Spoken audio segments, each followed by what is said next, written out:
name's Bond. James Bond.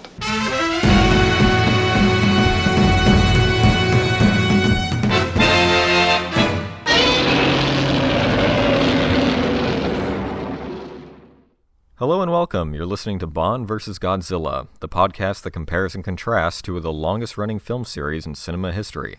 My name is Cruz Moore, and I will be your resident Godzilla expert on this show. Joining me on this cinematic journey for however long it lasts are three of my very good friends who each have their own history and experience with both film franchises. Bond expert Jacob Roberts. Dr. Jacob Roberts, microwaves. Audio engineer Willie Crook. Angry. And digital artist Chas Lemons. Nakane Yashiro, Kiryu, heading out. On today's episode, we'll be tackling Spectre from 2015 and Godzilla vs. MechaGodzilla 3 from 2002. So without further ado, Jake, give us a backstory on It Was Me, Bond! Ah, son of a bitch! It was me all along, Bond! Ian Fleming and Kevin McClory wrote a screenplay for what was to be the first James Bond motion picture. The movie wasn't made, so Fleming used the story for his next Bond book, Thunderball. McClory was pissed. Legal battles ensued. Eon Productions worked with McClory to make the Thunderball movie. Legal battles ensued. McClory retains all rights to everything originally conceived from that original screenplay, including the organization Spectre and the character of Blofeld, preventing Eon from ever using them again. McClory makes Never Say Never Again, a remake of Thunderball, and fails spectacularly. This leads us to November 2013, 1 year after the release of Skyfall. MGM and McClory estate finally come to an agreement, and Danjaq acquired the full copyright. When the official title of Bond 24 was announced at a press conference introducing the cast, the fandom erupted into thunderous applause and tears of joy. Or at least I did. Spectre was back. Neil Purvis and Robert Wade have stated that whenever they start writing for the next Bond movie, the first question they ask themselves is, what is the world afraid of today? And that sets the theme for the entire story. For Spectre, that theme was surveillance. In a world flooded with cameras, it seems as though we are always being watched, and we never know who's watching us or what they intend to do with that information. Sam Mendes was convinced to return to direct after initially not wanting to. Legendary cinematographer Roger Deakins would be replaced with another legendary cinematographer, Hoyte van Hoytema, known for Her and Interstellar, and would go on to work on Dunkirk, Tenet, and Nope. To me, Spectre has always been a return to form, a movie that falls back on a lot of the old James Bond tropes that the previous Craig films have so far tried to avoid. Some of these classic callbacks land, while others miss the mark, which is why I've always considered it an average Bond adventure with no strong feelings one way or the other. But now I get to sit back and listen to Cruz bitch about it for an hour.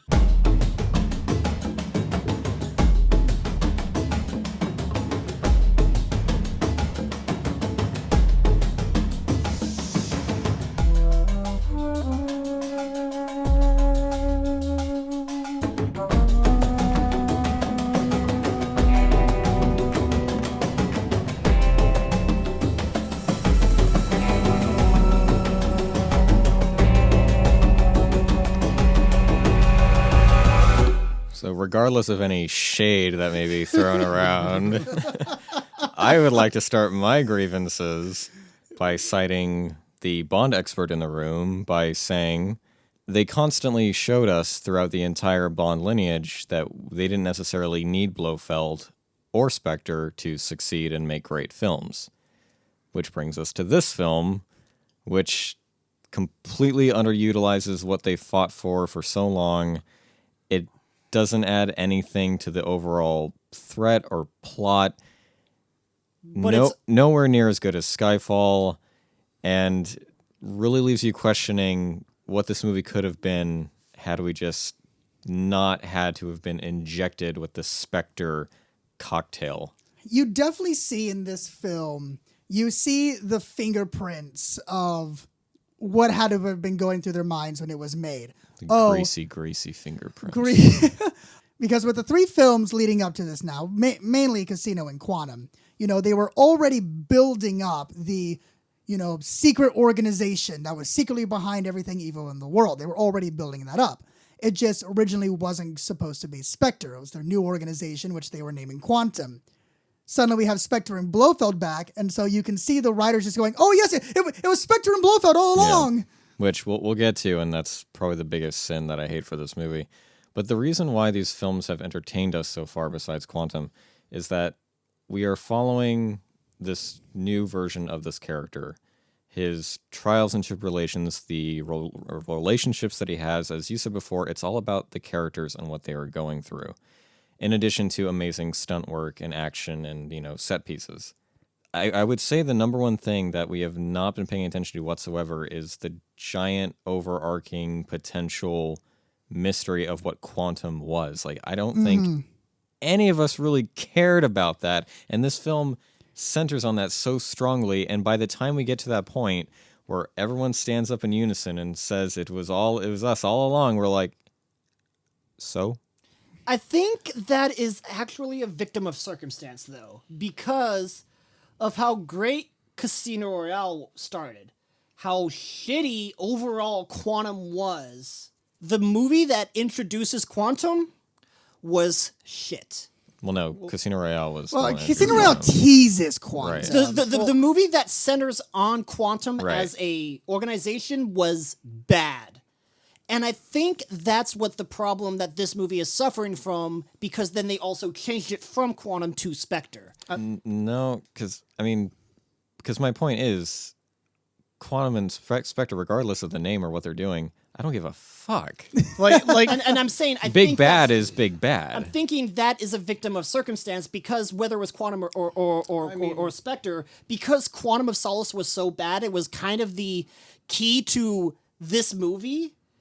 I think that feeds into that negativity. I think that feeds into how you don't care about it, because the movie that introduced it was so bad. That's incorrect for me. I think there's somewhat of a point to that, considering that this movie does put a lot of its weight into the reveal, and it's just like, okay, so a Bond movie has a big bad organization. Right. Woo. And so it's like, not only that, it's just putting too much weight into the reveal that there is a big bad company. It's just like, okay, nobody really cares. We care about what they're doing, but we don't really care about the organization as a whole. And they try to make it slightly more impactful by making it a familial connection, by making Blofeld his brother, and yet I still don't give Really a weird. fuck. Yeah, no, that's definitely a really weird. They're taking something that was like a parody joke in Austin Powers and now trying to make it legit, and so it's like, So brother of in Austin Powers was a gag. There was a gag in Austin Powers. I haven't seen the Austin Powers movies. yeah, it's Austin Powers. Dr. Evil is Austin Powers' brother. That's I did not know that. Willie, you're so uncultured. What? Don't you ever say that to Willie again. He should be lucky that he's never seen the Austin Powers movies. I mean, But, if anything, we are poisoned from those movies. have you never liked them? No! Yeah, I mean, I personally, I respect them as parody and spoofs, but I don't really enjoy them all They that much. do not hold up. Fuck all of you Letterboxd users. It does not hold up. Like the first one holds up a little bit to me. No! But even then, it doesn't not. Dr. not very Evil well. holds up because he's fucking hilarious, but Jake can continue Yeah, on. you're not wrong. There's always going to be that comparison with the Craig era and the Connery era. The similarities cannot be ignored. And so you find yourself, comparing how was it handled in Spectre and the Craig films and how it was handled in Connery. And the Connery films allowed Spectre to be built up in a slow burn. You first hear it teased by Dr. No as a thing that exists. And then you see the inner workings of the organization across several movies. Blofeld himself remains unseen and unnamed, just this mysterious voice petting a cat. By the time Blofeld himself appeared as the big bad, it felt like a big deal. And I think that's one of the things that really hurt Spectre a lot is they played their Blofeld card too early. Like, if I was remaking the Craig era, what I would have done is I would have made Blofeld more of a man behind the curtain, secretly manipulating, and then have, upgrade C to big bad status for Spectre, build up Blofeld, and set him up to be the big bad of the next film. And I think that would have been a lot better than just, hey, here's Blofeld. As hokey as it may be, you could have easily ended Spectre by, like, so imagine, the car drives off into the sunset, right? And then the camera zooms out and someone is watching that on a TV screen, petting a cat, cut to black. Yeah, and I think audiences would have accepted it. I think even in 2015. Like, in my opinion, they play the Blofeld secretly being behind everything card way too early and way too hard. Yeah. Oh, He's yeah. constantly just being like, I did that. I was we were- behind this. we were You making remember jokes. this? That was me.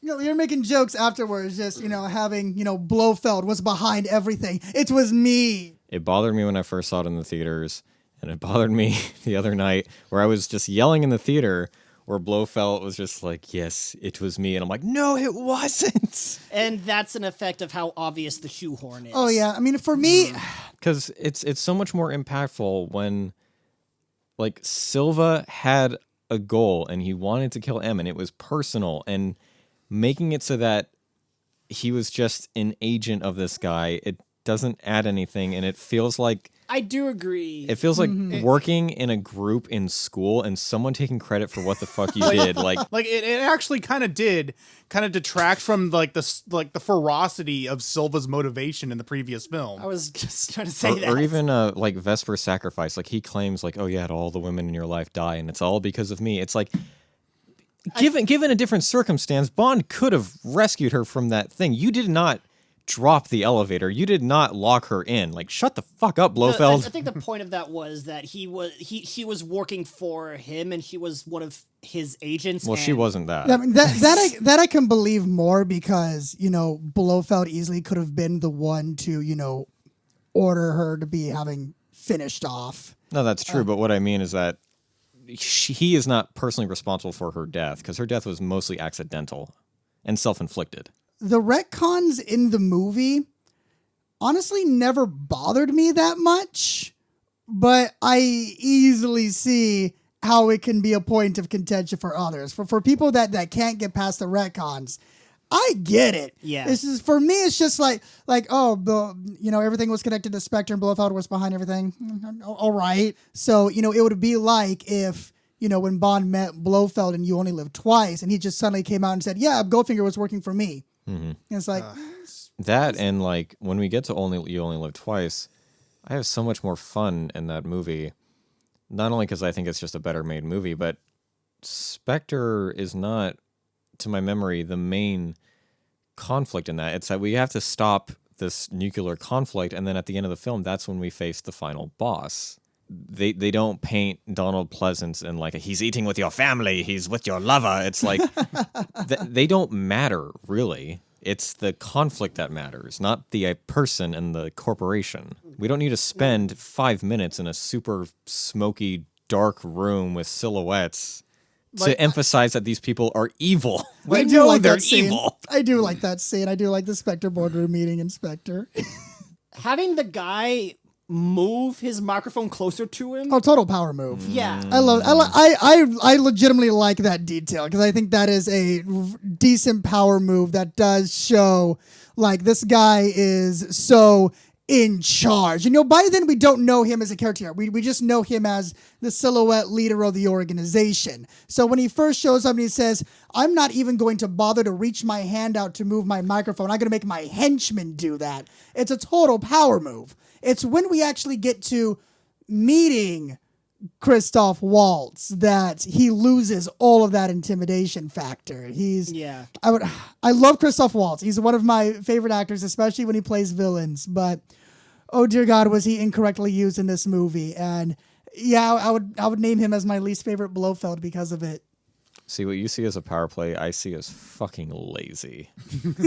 Fuck that. He can't even put his sentences together. He has to spread them out. What? Power play. Chaz couldn't do that. I had to do it for it. Well, it would be more like Chaz ordering you, and you go, "Oh yeah, yes sir, yes sir." Willie, flip your keyboard upside down. I right order now. Chaz to do things every day, and I'm not a super evil secret organization man. That's work ethic. Well, Cruz, you have to space out your sentences If more. anything, that could have just been a favor of like, hey, could you do me a favor and just pull that a little bit closer? Thank you. It probably doesn't help that our hero can actually give Christoph Waltz a bit of a cuddle from above. That's another problem with Christoph Waltz is that he's not physically intimidating. They gave him the scar and like, okay, yeah, you're gonna find a way to God. explain how he gets the scar. You know, it's a reboot. That's fine. Whatever you want to do, that you can do that. That's whatever. That explosion just gave him a perfectly cut scar across his eye. I mean, that's just like it's the No. reboot. It's a classic part of his image. Fine, whatever. I don't care. Of all the But- things in this movie about Blofeld, that's but- one thing I won't complain about. Yeah, but everything up into that, you have Christoph Waltz, who is this short, amiable-looking, just kind of friendly smile. He's the cutest Blofeld, and it's honestly- really annoying. Honestly, that aspect of him is always one part that I have found a bit unnerving. Which is what I think they are going for. I think that's what they were going for. I get that more than anyone else, but I'm not saying that makes everything else good. But I do find him a bit unnerving because of all of that. I do think that they were going for unnerving. I don't think they hit it. I just kind of can't help but see Dr. King Schultz from Django Unchained, who is like the sweetest fucking man almost. Literally everyone guessed beforehand, oh, he's Blofeld. Right. You know, even though they try to keep it a secret that, oh, he's Franz Oberhauser. And, you know, but everyone immediately picked up on, pretty sure he's playing Blofeld. And Eon Productions and Christoph Waltz himself all doubled down on, no, he's not Blofeld. He's a new character. His name is Franz Oberhauser. He's not Blofeld. They doubled down on it. But Really? sir, the Oh, movie's yeah. called Spectre. The man you're talking to right now is Ernst Stavro Blofeld. You know that they're expecting that to be like a huge gasp moment. But when you think about it, that name means nothing to Bond. Right. So that reveal of I am Ernst Stavro Blofeld is only for the purpose of the audience. It just elicits a double blink from Bond. You're like, who now? Oh, that's a dumb name. Like cut to me in the theater when that happened, and I just went, oh. It's like trying to make an amazing cake, and then they're like, hey, we have this really rare ingredient that is only found in the Himalayas, and people seek it and some people die for it, but we finally got it back, and we're going to use it in this cake. Yeah, but is the cake going to be substantial enough? Shut up. We're using this amazing ingredient Yeah. that hasn't been used for decades. Anyone like Cruz who just absolutely cannot stand this movie, I don't fault them. To me, all the mistakes in the film are not egregious enough to call it bad, but it definitely prevent it from being good. Well, for me, it's not a bad film, but the first time I saw it and not the second time I see it, I literally fell asleep at the exact same mark. Wait, Well, did you actually? I know I lay down on the seats to just close my eyes because I'm like, my brain is gone. I was like, I Is don't care. I the want moment him and Lea Seydoux hit the train, that is when I just So you Unplugged. laying down didn't have anything to do with anything else going on in your life. It was actually just the Yes. movie. Okay, good to know. Well, I mean, it's a good segue. What do we think of Madeline Swan? I have a lot of respect for Lea Seydoux because I love Death Stranding. And even though she is a little bit better in No Time to Die, as a character, Madeline Swan, I want to just fuck off. Go away. Go away. I find Madeline to be rather middle of the road kind of Bond girl. All the faults that she has are faults that previous Bond girls have had before too. And so that's kind of, for me at least personally, it's been like you're not going down as one of the all-time greats in my mind, but you're better than a lot of them, at least. I mean, to the character's credit, it does seem like a lot of the things that do kind of put her in the list of things that we don't like from Bond girls are at least more character driven. So it's at least kind of reasonable that she would have these traits. No, but my problem is that this is the woman that, if I risk it all, would you break? Like, first of all, this is the first movie that she's in, and that is enough for him to leave and to fall for her. She's known him for like 2 days and immediately goes, I love you. And Chaz is like, what? You just met this guy. And remove, fictional heroes from the aspect, but it's like, I feel no chemistry. I don't like the fact that like, oh, you witnessed my dad shoot his brains out. I'm so wet for you. Like, I don't entirely buy Bond and Swan's chemistry. I don't think it's the strongest in the series, especially since we know that this is supposed to be the next woman he truly loves after Vesper.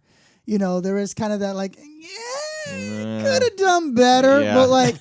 but at the same time, I look at her and I can't bring myself to truly dislike her in the same vein that I dislike other Bond girls. And I wouldn't say that's the character's fault. I think it's the writing. No, it's the writing. I think Lea Seydoux plays the character fine. She, Yeah. what material she's given, she plays it fine.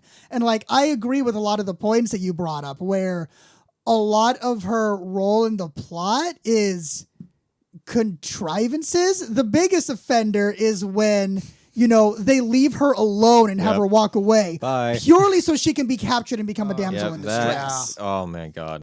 Also, how does she end up in a nightgown after she falls asleep in her regular clothes? The dialogue is another problem I have with this film too, where it doesn't flow right.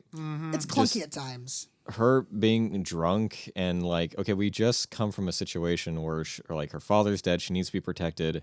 She doesn't particularly like this guy, but then she's going, oh look, there's two Jameses. Lucky me. Did you get it? Because that was foreshadowing the fact that Blofeld, being Bond's brother, is supposed to be another Bond. Did you get it? Did you? About halfway through Spectre, I turned to Jake and went, "Oh shit, she's the one in No Time to Die, isn't she?" Like, yes. it all comes full circle. Don't remember if I knew that. So when you watch No Time to Die for the first time, did you think that she was just I a don't girl know. that he was with? I don't know. I feel like this will be bad. I don't remember. Which is like, it's part of, you know, the good story of No Time to Die, but if you want to see how important this character is, she's written out of No Time to Die as soon as the titles start.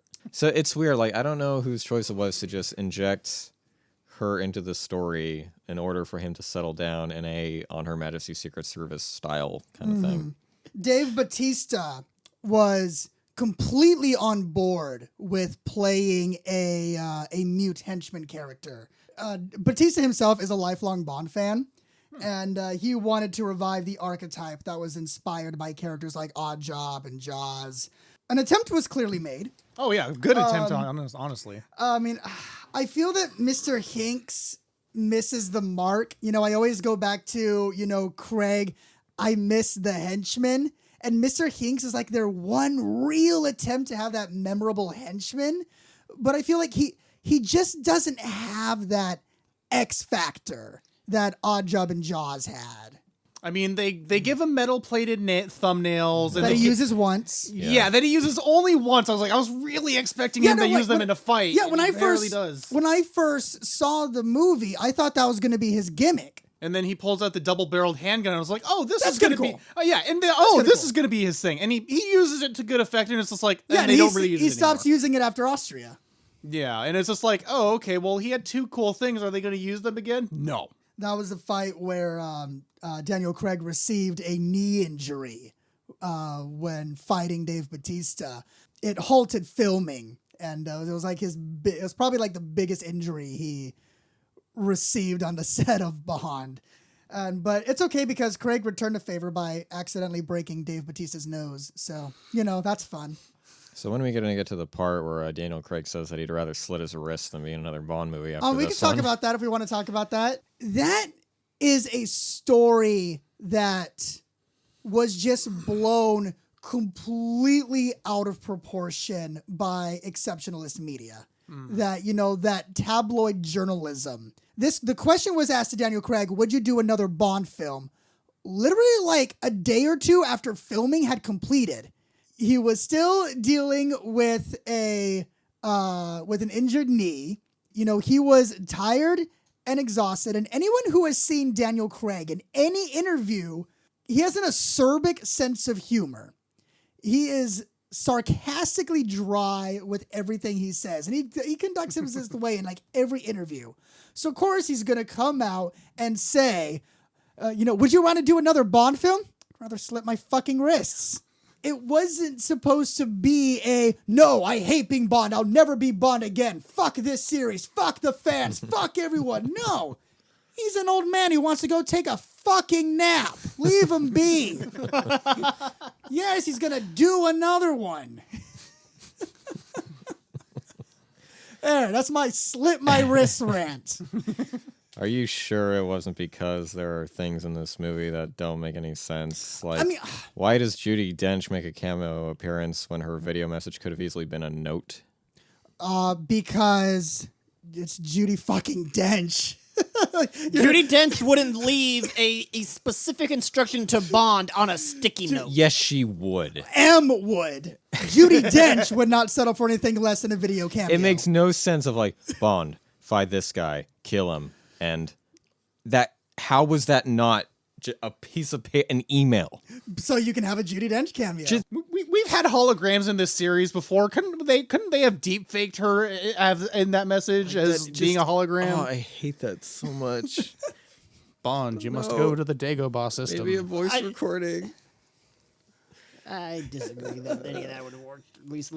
I do like the maybe for like revealing it with Moneypenny at his place. I mean, it could have using been a it- sticky note, sure, but Using a video communicates it to the audience better than just a note. because But all it is her. She could have done that from home, like in a Skype call. Just be like, hey. I mean, she essentially did. Well, no, if she you couldn't have because she said the video is if anything happens to me.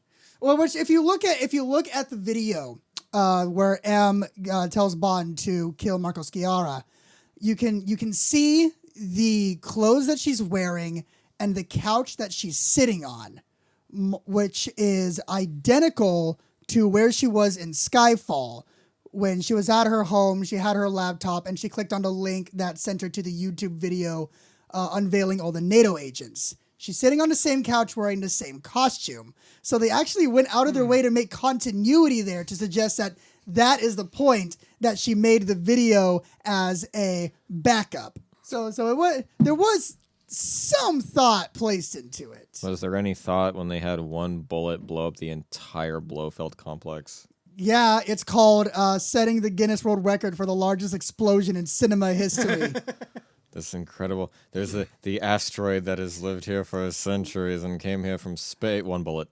I don't care. Favorite explosion in the series. Fuck you. But it doesn't blow up anything. Yes, it does. It blows up the building. I know, but it's not compared to MI6, compared to the volcano, Volcano's a cool compared explosion, too. to the devil hand. I mean, I feel like they definitely that one could. doesn't exist anywhere on film. You can't except for that. There's one literal film that took a picture of it. I mean, they definitely could have built up to this explosion way better. I mean, they have like one casual firefight and then it explodes. It would have made more sense if like Bond throws a grenade and it sets off a chain reaction. I mean, I find it more implausible that James apparently has like shoot from the hip with a fully automatic gun and shoot someone at sniper range. Yeah, did you hear me talk about that at all? When I was just like, in the previous movie, they established that with a single-handed weapon in one hand, he couldn't make a shot that was like 10 yards away. Yeah, but he's healed now, so I think that's fine. Yeah, because it's been years after Yeah, Skyfall. it's I mean, fine. The only reason he was like that in Skyfall was because he was suffering from a bullet wound, shock, and he was It's out more of just practice. like it's more just I can buy Bond, doing great feats, but it's like, wow, Blofeld, what the fuck? Like one bullet destroyed your entire fucking thing. Well, and you had people with fully loaded What if- assault what if- rifles everywhere. What if another meteor just came down in the exact same spot? If I had a nickel, What if one guy just had an accidental discharge and screwed we everything? Have that movie, Cruz. It's called Your Name. let's see here. Did I have something on? I was not expecting you to just silently nod your head. Meanwhile, in movies I wish I was watching instead of Spectre. One line of dialogue that I just can't stand because it does feel like it's trying to remind people of shit that they just don't remember is when he's talking to Moneypenny and then he's like, "Oh, we're the Quantum," and he goes, "Of course, Mr. White." Yeah, Like, yes. I hate that delivery so much. Mr. White, as a character, suffers from the same problem as Felix Leiter, where he's supposed to be continuous and important, but his actual appearances are so interspersed that unless you are avidly watching and paying attention to these movies, you forget who he is by the next time he shows up. Yeah, and the first time that I watched Spectre in the theater, I had no fucking idea who this guy was. And he's almost unrecognizable because he's fucking dying. Yeah, because he looks completely different than what he did in the previous movies. But then when you watch them all in order and you realize, okay, wait a minute, not only does Bond leave his job for this chick that he just met, but this is the chick the daughter of the guy who was essentially responsible for Vesper's death, Yeah. followed into Quantum, and then what? Of all the romantic connections in film, That is a connection. you that I, had the child of the dude who you shot in the leg in the first film? What? He's like, Mr. White, we need to talk. Who is this? Your future son-in-law. Your future son-in-law. Like, what? The future father of your granddaughter. Like probably the closest it gets to feeling like a traditional, like how good the dialogue is usually in these films is when Ray Fiennes is talking to C and is like, well, I guess we know what the C stands for. Yeah. I mean, that's... But I remember both this time and the first time I saw it. I thought they were going to go with the British C word. Oh no, that's the whole. the implication. It is Yeah, That's written. what I yeah. thought as It's well. written sure it it's written in Yeah. such a way that is supposed to be the first Yeah. word that comes to your mind. And if you've watched Ray Fiennes movies, you know what he wants to say. It's Ray Fiennes. You know he wants to go full cuss. Come on, Devil's Advocate, what do you got for us? Bring it on. No, I don't have a speech this time. Like I pretty much all of your complaints with this movie, I more or less agree with. It just doesn't make it a bad movie in his Yeah, idea. I agree. This I mean, movie has issues. I guess on a good note, I mean, let's talk about the impeccable single tracking shot in the opening. Oh my god. Yeah.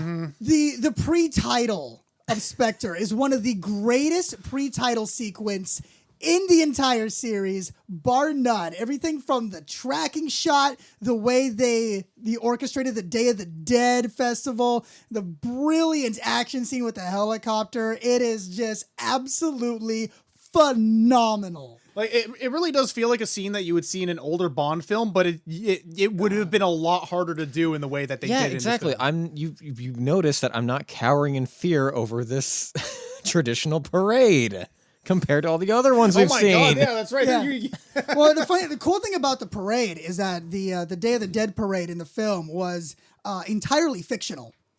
No such parade was ever held in Mexico before, and it wasn't even Day of the Dead season when the movie was filmed. So it was all orchestrated by the filmmakers. The people of Mexico City loved it so much that a real Day of the Dead parade is now a yearly tradition. There's a whole nother movie going on there. Which is why, on all the promotional pieces and all the posters and all the advertising, Yeah. it really focuses on, Bond and the skull mask. It's, yeah. It was almost like we were returning to freaking Live and Let Die. Yeah. Even the soundtrack knows what it's doing because you have that wonderful flute that plays the Bond theme when he takes his mask off, and it's like, Yeah. I'm sitting there going, why don't I like this movie again? This is so good. What's wrong with It it? starts amazing. And then an hour later, I'm like, fuck. The tracking shot, the long take. I believe it's 6 shots they managed to achieve that in. Yeah, they're just blending them together. Yeah. And then it's the same feeling I had the first time I saw it in the film, where that drum beat is shaking the entire fucking theater. Oh, I love and it's so impeccably mixed. What the watching fuck, this guys? movie. Watching this movie in the big theater gave me a whole new appreciation for how good the sound is in this movie. Yeah. Every time there was a deep explosion, the chairs just shook and it felt so good. Only used 1,500 extras. And everyone else that created that massive sea crowd of people was just they took those 1,500 extras and they just Copied and pasted? Yeah, digitally multiplied them to create this fake crowd of 10,000 people. Okay, now everybody walk into the other corner of the square. So and most of the helicopters aerial maneuvers were filmed elsewhere and then superimposed over shots of the crowd. So that's how they achieved It's that. so well done. Yeah, it's seamless. Yeah. The Quantum of Solace theme I do not like. I think, I almost said Sam Mendes. Sam Smith. Sam Smith. Sam Smith's song, Writings on the Wall, right? Yes. I think my biggest issue with it is he stays in that upper registry too Yeah. long. And there's parts where he could stay in a lower registry, but he just jumps up an octave in the pitch. And I'm like, no! Which is why it was infinitely better when Jake and I saw a woman perform this, and it Oh, yeah, worked this is- so much better. Yeah. I would say the Writings on the Wall. It's never been one of my favorites in Like, the series. the instrumentation I feel like is perfect. It's the how do I live, how do I breathe? It's too airy. Yeah, and And the yet part it won the best song. because the verses are so good. The verses, he's in that lower octave for the most part. Just stay there for more often than just the verses, and it would be a better song in my opinion. Radiohead was originally chosen to write the theme. Really? Yeah, and they submitted an unreleased song that they wrote in the 90s. That song was rejected because it wouldn't be eligible for Best Original Song. So Radiohead then made a new song titled Spectre. But that was rejected by Eon because it sounded too melancholy. A Radiohead song sounded too melancholy. So they turned to Sam Smith instead, who wrote Writings on the Wall in less than half an hour before recording a single demo that was deemed good enough to be used as the final track. I had forgotten about that. You told me that, and that's Yeah. why I feel like I remembered commenting on that. Just makes me Basically, Writings on the Wall is basically a first draft.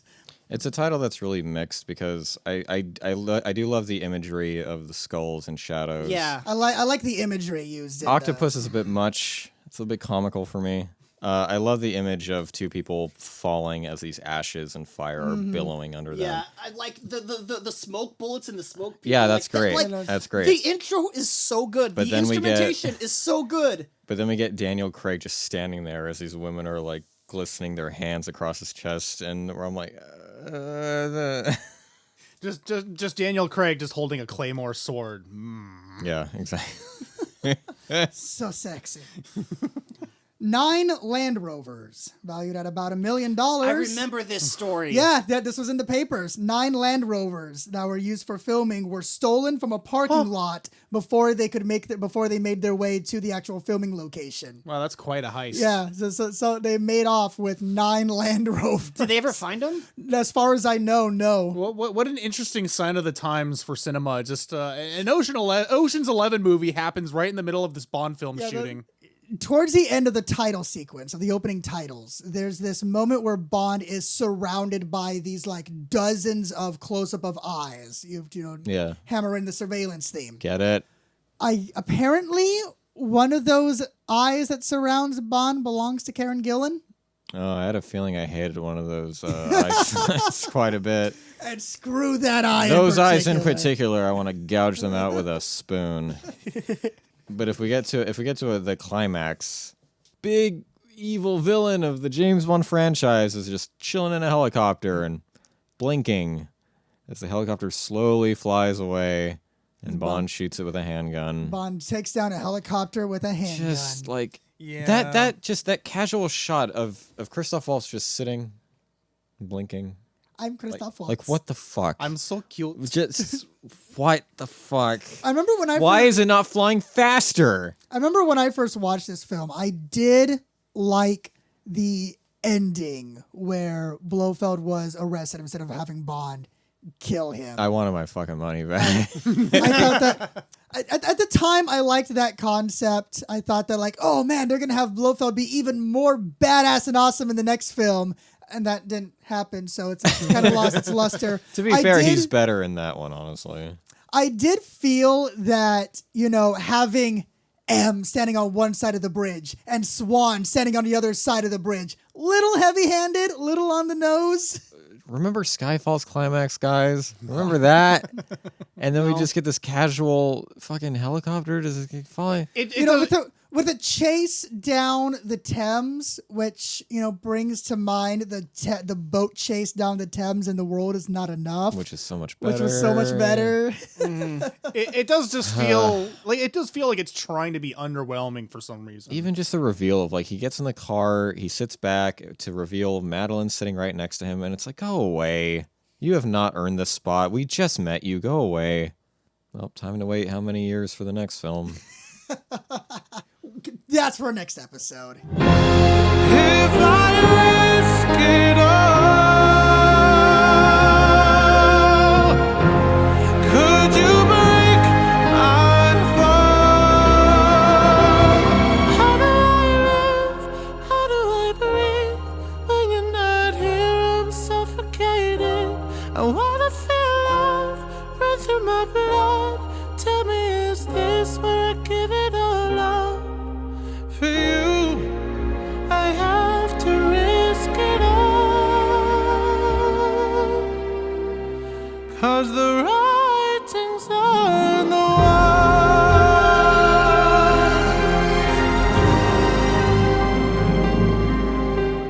Despite Shusuke Kaneko's critically acclaimed entry in the Godzilla series, he wasn't asked to return for another film, as Toho decided that they wanted the next entry to be more lighthearted and fun. Masaki Tezuka, the man who gave us Godzilla vs. Mechagodzilla, returned to the director's chair for yet another installment of Godzilla vs. Mechagodzilla, along with writer Wataru Mimura, who gave us Mechagodzilla 2, Godzilla 2000, and Mechagodzilla. Michiru Oshima also returns as composer, bringing her Godzilla theme from Mechagodzilla with her, although this time she worked with the Moscow Symphony Orchestra to make her music even more bombastic than before. The story follows how the Japanese Special Forces build Mechagodzilla using the bones of the original dead Godzilla, and sure enough, much destruction and contemplation about nature ensues. The film remains as a fan favorite, but I've always seen it as one retreaded idea too many, with Mechagodzilla continuing to not be as sinister and badass as his original appearance. But what did you guys think of Get in the Fucking Robot, Shinji?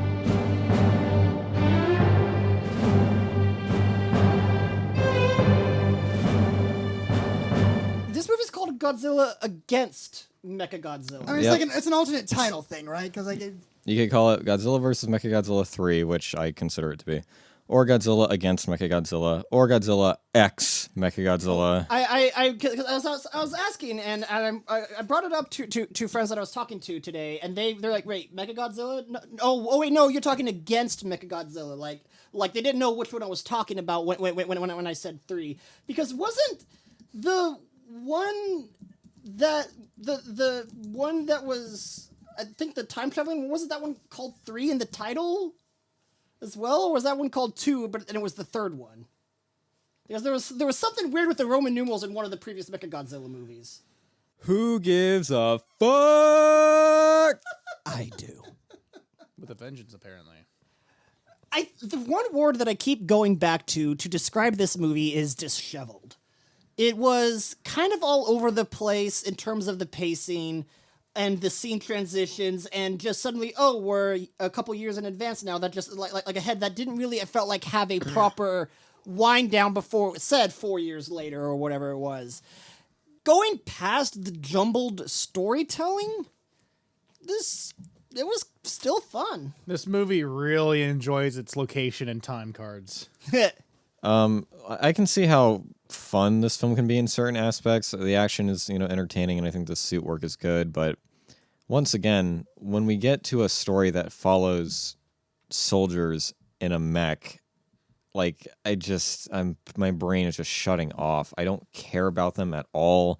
I don't care about the science behind it. There's infinitely more interesting things that could happen in a Godzilla film. Hence, GMK. Yeah, they definitely rested on the soldiers and a mech thing as if that would carry the movie plot wise, and it really doesn't. It's not, especially when we're following a sulking daughter who's obsessed with her mother plant. B, her dad who keeps hitting on the main character, and C, the main character who just seems completely suicidal the entire fucking time. Yeah. everything you guys just listed off are things I absolutely fucking loved about this movie. Fucking would, Jake. And like I said, I was giving it good reviews. Like disheveled story aside, I enjoyed it. I love storytelling. I love the military and the giant robots. I love edgy anime protag girl. I mean, hey, Jake's dig giant robots. I love. I love I dig giant robots. dorky scientist guy trying to get with her. Yeah, like it was stupid at first because I felt like they were trying to have it not be awkward, but then I realized, okay, no, they're going into that on purpose, and This was movie fine for with it. me was just a collection of tropes that I just eat up just for being the tropes that they are. This So, is the- so was this is the- Spectre. Yeah. For me, this is one of those movies that just has that like. This movie to me gives me the feeling of being a young child bashing my action figures together. To me, that's what this movie is, and I absolutely love it for it. It wasn't trying to be super serious and super in It depth. knew exactly what it was and Yeah. had fun with it. It did feel comfortable with itself. Yeah, and so like looking at it through the lens of GMK, it's an entirely different method of story in this one. Like you can't even really compare the two. Like Jake, I agree with you in that all those aspects are wonderful. I feel like the movie could have rolled with some of them a little bit more, Yeah. and it would have worked in a similar manner. It definitely could have been more concise and a little bit more glued together in some areas, but overall, it was just a ride. There's something about these films where, and the thing is, because it's the same director, because like I said, these are supposed to be experimental and different directors, but they bring him back for this one and then the part 2 for this one. But also MechaGodzilla follows people, the special forces to take down Godzilla. It also follows an angsty, angry woman who wants revenge for the soldiers that have died before her. That I think was a better character in that film. I think I like this. I think I like Akane more Wow, that's surprising. because But she doesn't shoot a weight with a radar thing in this movie, though. because like I felt myself connecting more with this woman who had self-doubts about what she perceives as a mistake and everyone was hounding her on it for, and she needs to, it's more about proving her worth to herself as opposed to others. Yeah. I felt I connected with that more than hateful vendetta girl. I can't believe you remember her name. That is just shocking. I mean, You said the name earlier, so No, I mean, I did not I say remember that. her name. I don't fucking remember her name. I remember her name. okay. I Akane. only remembered it because it was one of you guys said. I didn't remember it. I looked it up on IMDb. Get into robot, Akane. It's the moment where she screams, "Give me power, Curie," isn't it, Jake? That's what gets you. Fuck That- yes. that- Inject it right into my veins. That was dumb to me. It was glorious, and I loved it. That's dumb in a good way, though. That's Yeah. like Yes, that's it's good dumb. This is the good kind of dumb. Yeah. This is sugar-coated cereal and milk on a Saturday morning dumb, and I am here for it. You can sum it up. You can sum it up with Willie's reaction of, "Why does MechaGodzilla have blood tears on his face?" And, Because it looks and Jake cool. is like, "Why not?" Yes, it's not Yeah, about why, like- it's about why not. Because it looks cool. I mean, Yeah. this is the most mobile suit Gundam looking Mechagodzilla we've seen yet, and I enjoyed watching every minute of this suit. this is my favorite iteration of Mechagodzilla. It just straight up is. And the thing is, I feel like I need to see it again. Okay, I'll have see it fun again. with that. Like, I'll see like, it again. Go on Hulu and go watch Yeah. it. like this Mechagodzilla kind of strays furthest from the charms of the original, Has and its own charms. it does. He keeps a lot of the charms essentially, but it feels incredibly modernized, and it's like, okay, yeah, this could exist in the I near love future. Well, that- I know who Jake is going to pick when we play Godzilla Save the Earth. Fuck yeah. I love how Kiryu is like, it's not just the stand there and just fire all its weapons Yeah. type of Mechagodzilla. It can fight in melee. It has Yeah. rockets. It can do flippy dips and do super jumps. It is so mobile and it's Yeah. so cool. Like this is the closest we've come in a while to that wrestling style fighting that I actually kind of miss. yes. yeah, like, but this was, I never really fully enjoyed the wrestling, like the full on WWE walking out to music. But shit. like it works so But well as a I- kaiju fight here. In this movie, I enjoyed it because it felt more like a fight than a show. Like It felt like it didn't feel like I was watching a movie. I felt like these guys were actually battling it out. it felt like a very well animated fighting game essentially. Yeah. It feels like a show a film with a budget. Yeah, exactly. And I kind of liked it. Like the one thing that wound me, sir. Yeah, like throughout the last like 30, 40 seconds, Cruz just had his head like Cruz to hates me the right now. side as he was like disappointed in Cruz all of hates us. me right now. I think he hates all of us. No, it's fine. Cruz is just the disappointed Ray Fiennes figure. None of the movies that we've been watching during this time have been the same tone, really, as the 1954. Yeah, because like Cruz says, they've been like experimental takes. Yeah. It's true, but the thing is, this is also the 4th MechaGodzilla film we've had, and I'm fucking tired of MechaGodzilla. Fair enough, but this one was actually like one that felt believable. I would be tired of MechaGodzilla at this point if this MechaGodzilla wasn't the MechaGodzilla we got. The Yeah. fact that it was so refreshingly cool and interesting. Yeah, it was Like, yeah, fine. This is worth bringing the idea back. But we're building it off the bones of the original Godzilla, Yeah. We're who so they cool. felt the Like- need, which, surprisingly, that flashback was not a CG Godzilla. That was an actual suit that they made to film that scene. It was an actual googly eye suit. A googly-eyed suit, yeah. And it Either looks way, awful. It does. Yeah, 100%. that's like the one worst part about this Yeah, movie. it is the one special effect in the movie that does not hold up. No, because the eyes are so fucking white in this black and white and gray. The eyes pop out. They needed to fill that in with gray. like his eyes look like his eyes are just super dilated. It's just like the having eyes the look loopiest like death they were ever. superimposed over the edit. Honestly, A little bit. like the eyes looked like they were edited after the superimposition. it- to stop. But you don't notice it because it's obscured by all the bubbles. Yeah. No, you Bubbles. notice it. Bubbles. I mean, the thing. Yeah, the bubbles was a cool effect of like the dissolving of like the skin. I did kind of like that, honestly. They did But use it was quite a ruined bit. by everything else. Like the effect itself could have been cool had they done everything else all right. with I like I was watching a SpongeBob transition. Godzilla can only fight for another hour. Okay. Walks through a building, shuts down. Oh, I thought we were getting some more destruction before he was shut down, but I'm not okay. gonna watch another hour of this shit. Like I really like how they used MechaGodzilla in this one because he does have like the original Godzilla's bones in him, and they have the mech fighter kind of concept, but they also have the is MechaGodzilla reliable trait, which they kind of take care of in like the beginning of the second act. Yeah. But it's just like, is this gonna come up in the next movie? I know. I like the Cruz's face.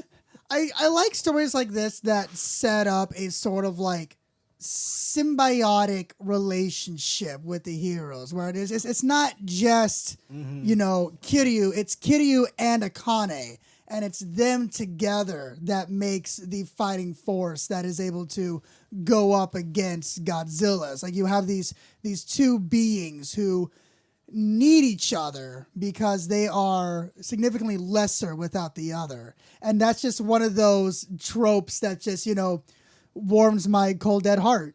I mean, I do like thinking about this movie as a kindred spirit ship between Akane and Kiryu, Yeah, the that's exactly what it MechaGodzilla. is. Stop making good points, Jake. That's the point of the podcast. No. No, The classic story of a girl and her robot. No, Jake's just lining it up perfectly for when in the next movie Kiryu is able to telepathily communicate with Akane. Let's see. Let me. With Minya's voice. What can I do?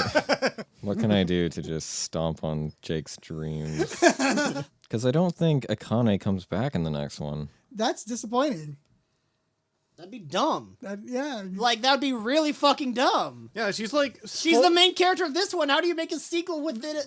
This is like the first human character I've seen in a Godzilla poster that's like actually like in front of the monsters. Yeah, and she kind of deserves to be in a way, because Yeah. like she does. This is as much her movie as it is Yeah. Godzilla's and MechaGodzilla's. Well, tough shit because she's not in the next one, I That's guess. disappointing.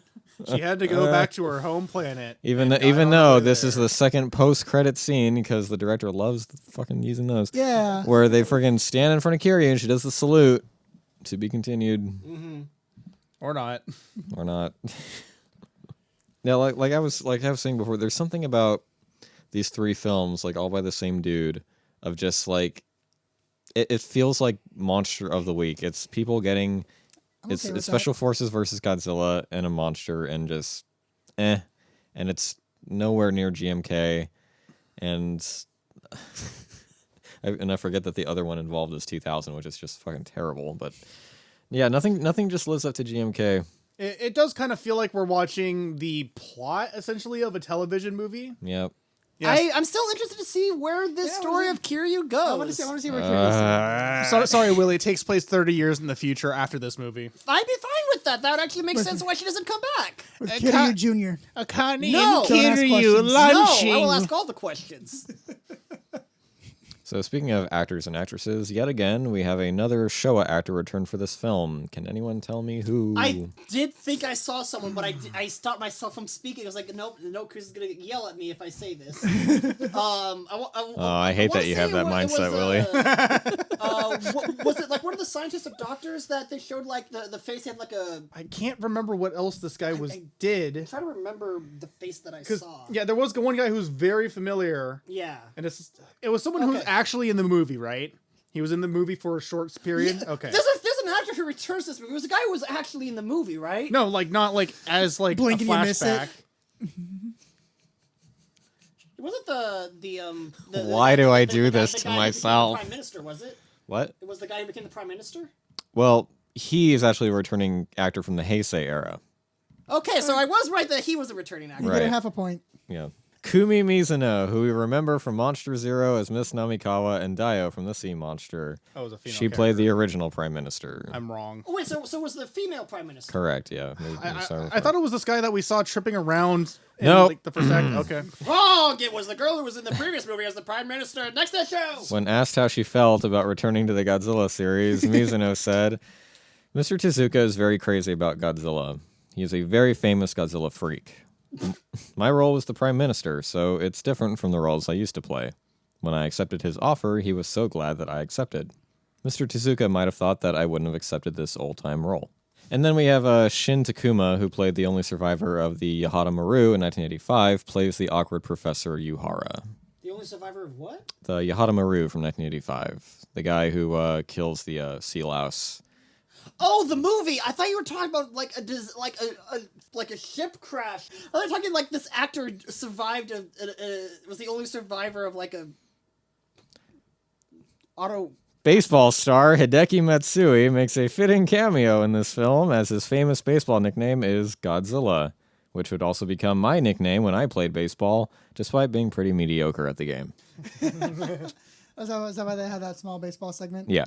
So since Jake has a huge crush on Akane, Yes. can anyone tell me why Tezuka's Godzilla movies feature strong female protagonists? Because there's not enough of them. Because they're the shit. Because he has some deep-rooted psychological issues? I don't know. Tezuka's response? I like women. It's good reason as any. Yeah. Fair. It's good reason. And once again, Willie Anguirus was supposed to make an appearance in this film and fight MechaGodzilla, but the idea was scrapped. We'll get around to you, Anguirus. We'll get around to you eventually, I promise.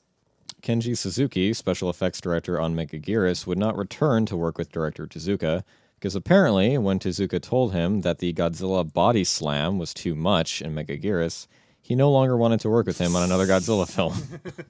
I mean, there was multiple like shoulder checks that were like, really I love that first shoulder check Yeah. when he just comes out of screen. It's just like, Yeah. That's the moment that like I knew I was gonna have a blast with the fights. Just like watching a Godzilla movie, you never really expect there to be like a final saving grace for a character that is quite about to be eviscerated, and then it happens from MechaGodzilla, and it's like, oh, well, that was actually quite nice. I was expecting either the immediate effect of a roar being noticed on Kiryu. Yeah, I was expecting that to come up again in this movie, but if Yeah. they're setting things up for another movie, then Yeah, it makes sense that they would get it. But it's like, obviously, you make a fucking Godzilla mech out of Godzilla cells, and Godzilla does a Godzilla thing, you're gonna get a Godzilla time. Also, the scene where he does get tackled, the nurse who almost dies in that scene is played by the heroine from MechaGodzilla, if she looked familiar. That was her cameo. Some fun trivia. Yes. Director Tezuka actually loved 2014's Godzilla and went to see it 3 times, most notably to get a free Godzilla collector's mug. His wife, however, didn't care for the film and told him that his Godzilla movies were 1 billion times better.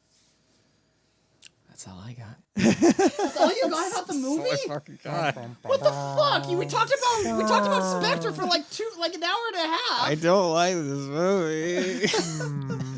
I mean, like, I'm sorry. I mean, Cruz, did you bring us any action figures to like crash around Clearly into each not. other? Do you see a Kiryu? I don't see a fucking Kiryu here. How dare you? How dare I? I have a better MechaGodzilla from you, Willie.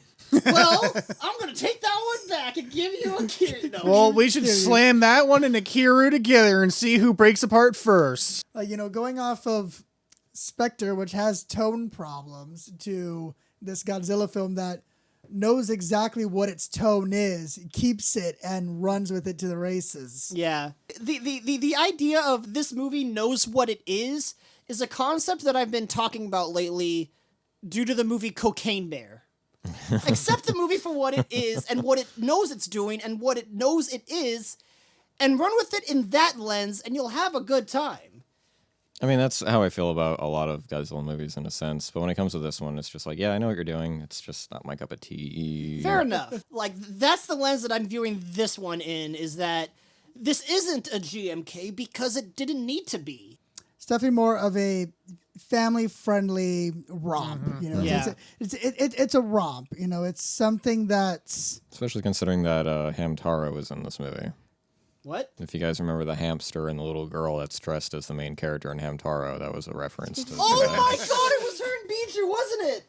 It was a reference to those characters. Oh my god! Like, it's funny you say that, Jake, because of all the Godzilla movies we've seen so far, this feels like the one that would feel most at home, printed around a cereal box with a little puzzle on the back and little cereal flakes where one is flavored like MechaGodzilla and the other one's flavored like Godzilla. This would come in a Godzilla cereal like Chex Quest. This is the Chex Quest, but as a movie No, for the Godzilla series. No, it wouldn't, Willie. There would be atomic breath mushrooms, and anything less would be blasphemy to the series. Did you say mushrooms? You meant marshmallows? Oh yes, atomic breath marshmallows. Mushrooms in cereal would be terrible. Atomic breath mushrooms? What the fuck kind of cereal are you eating? Technically, every mushroom is shaped like atomic breath. I think you misunderstood what I was trying to say.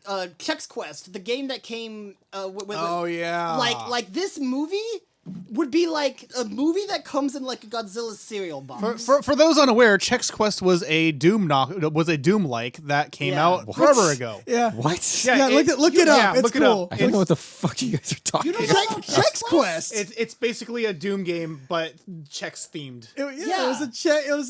They had a corny It got a remaster on Steam, and it's actually kind of fun. They had a corny mascot and everything. Doom reskinned with Chex, using the Chex mascot that they had at the time. as And the it's just- hero. Yeah. As was the fashion at the time. It got a remaster a couple of years ago, like a whole new thing. It's on Steam. Yeah, Cruz, it has a Google image search and everything. Fucking Chex Quest, man.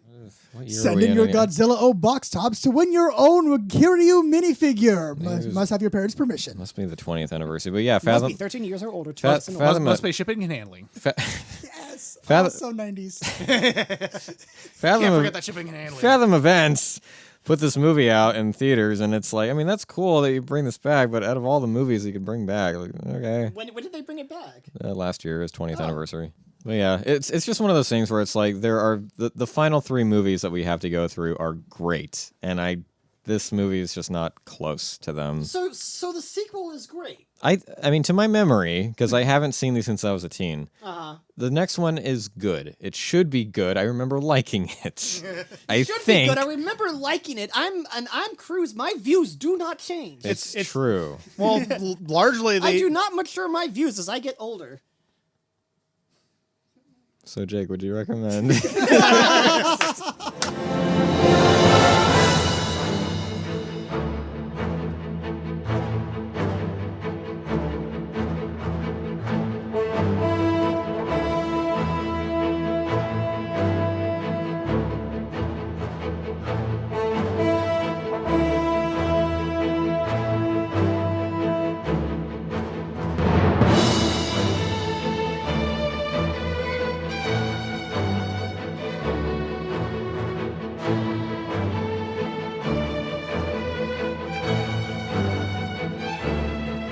So, Jake, would you recommend Spectre or Godzilla versus MechaGodzilla 3 for a first-time viewer?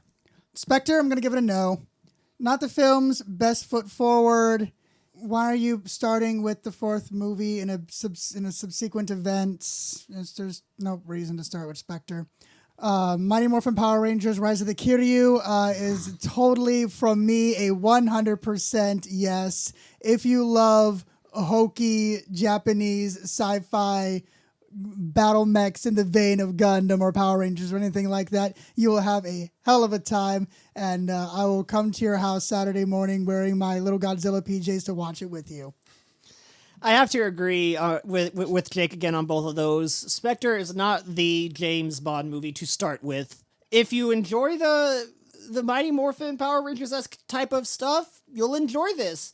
I do think there are better Godzilla movies to start with in terms of a base, so it really depends on what you're wanting to get out of the Godzilla series. For Spectre of Doubt about this franchise, not nearly as good a movie as almost any other Bond movie. There's a lot of good aspects to this film. It's understandable if you have some eye roll moments while watching this one, so I'm going to have to give it a pass.